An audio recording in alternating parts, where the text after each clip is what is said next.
Okay, this is the second video in today's lesson. So once you've watched this one, you can go back and watch the rest of the first lesson. So last week we multiplied by 10, 100 and 1,000. And just to remind you, when you multiply by 10, you're making it 10 times bigger. So each of the digits has to move one place to the left. And then if I multiply by 10 again, and before we do that, of course, we have to put in our placeholder. So 780 becomes 7,800. To multiply 780 by 100, I would do that twice. Move it 2 places and put in the placeholder. And then to do it by 1,000, I would move it a third time. What we're going to do today is divide by 10, 100 and 1,000. So I'm starting off on this slider, but I'm going to move to the other one in a minute. So at the moment, I've got my 780.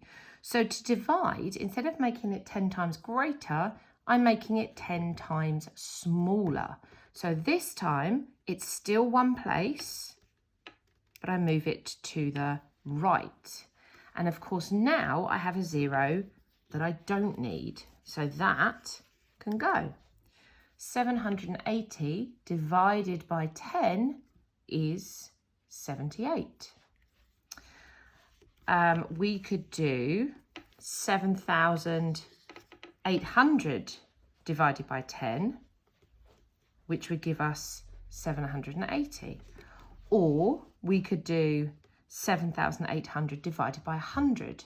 And remember, this time we're going to move it twice. We're going to divide by 10 and divide by 10 again. So we move it 2 places, 2 zeros on the end of 100. So move it 2 places.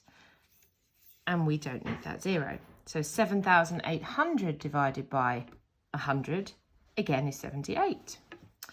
But if I wanted to divide 780, where were we? We were on 7,800, weren't we? If I want to divide 7,800 by 1,000 and move it 3 places, 1, 2, 3, this is where my other slider comes in. So I'm going to swap sliders now and go on to this one. Okay, so let's go back to that 7,800. Okay, I want to divide this by 1,000, and what you'll notice on this slider is that we go into decimals. Again, you can draw this out for yourself. You don't have to physically slide the digits, you can just rewrite them.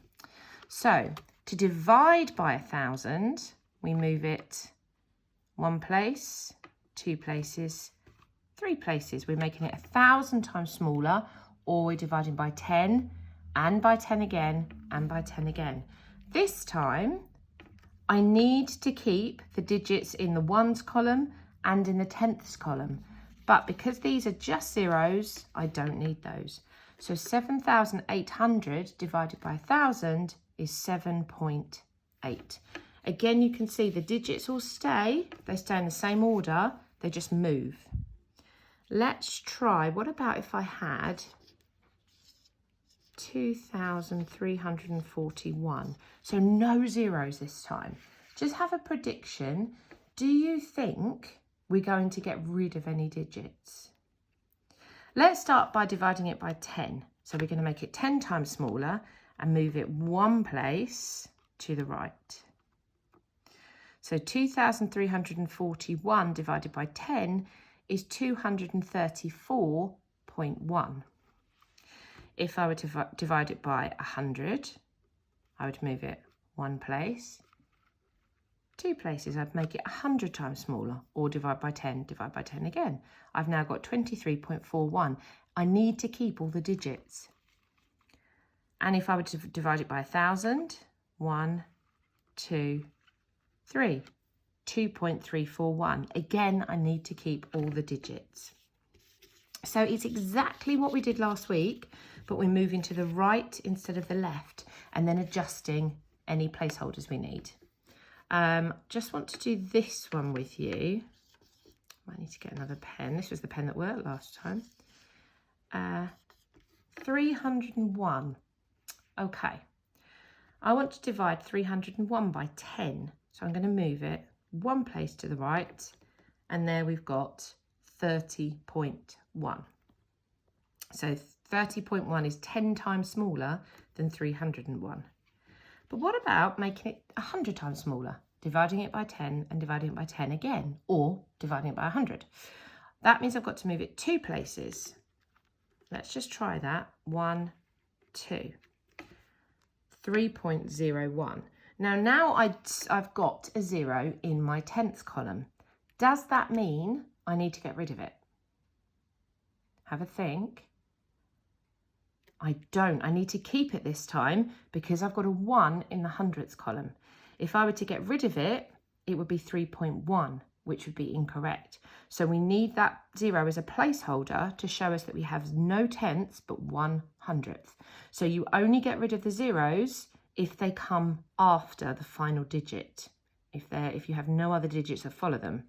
And remember, if you were to end up with a digit in the tens column for any reason, if you're multiplying, that can go as well, as long as you've got digits, as long as you have no other digits before it. Okay, of course, like you did the other day, you can make your own one of these by drawing out the columns yourself. I'm just going to swap to a pen that hopefully works. Let's try the red one. So you can draw the columns yourself like this, and you can then write the digits in. Let's say 34.6, and I want to make 34.6 10 times smaller. So again, I'd put my pen on and think, well, the 3 is going to move to the ones. Remember, the decimal point stays where it is. So the 4 is going to move to the tenths, and the 6 is going to move to the hundredths. So you can draw it out like that.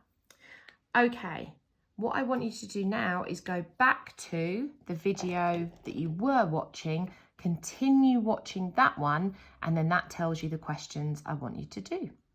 Tomorrow, as I said in the other video, we'll be doing some reasoning problems based on this. Good luck.